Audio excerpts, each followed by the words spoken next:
Hello friends, Tuesday evening. இன்றைக்கி climate ரொம்பவே சில்லுனே இருக்குது. காலையிலேருந்து வந்து நல்ல பனியாக இருந்துச்சு. மதியத்துக்கு மேலே வந்து அப்படியே மழை வர மாதிரி ஆகி அப்படியே சில்லுன்னு ஆயிடுச்சுன்னா பார்த்துக்கங்களேன். அதனால் குட்டீஸுங்களெல்லாம் ஸ்கூல்லேருந்து கூட்டிகிட்டு வர போகிறதுக்கு முன்னாடியே உளுந்து ஊற வச்சுட்டு போயிட்டேன்.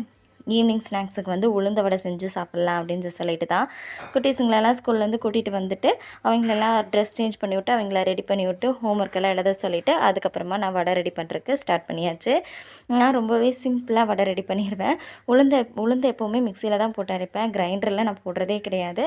அப்படியே வந்து அரைச்சி வச்சுட்டு அதுக்கப்புறமா வெங்காயம், கருவேப்பிலை, கொத்தமல்லி தழை 3யும் சாப்பரில் போட்டு நல்லா சாப் பண்ணி எடுத்துக்கிட்டேன்.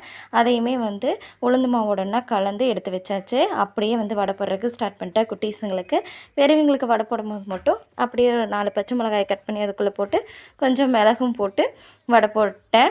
என்னதான் கிளைமேட் சில்லுன்னு இருக்குன்னு சூடாக வடை சாப்பிட்லாம் அப்படின்னு சொல்லிட்டு சுட சுட வடை போட்டாலும் நம்மளால உட்காந்து சூடாக வடை சாப்பிடவே முடியாது. எல்லாத்துக்கும் போட்டு கொடுத்துட்டு கடைசியாக நம்ம உட்காந்து சாப்பிடும்போது கண்டிப்பாக ஆறி போயிடும். அதனால சுட சுடவே 1 2 வடை உள்ளே தள்ளியாச்சு. நீங்கள் எப்படி அப்படின்னு கண்டிப்பாக கமெண்ட்டில் ஷேர் பண்ணுங்கள்.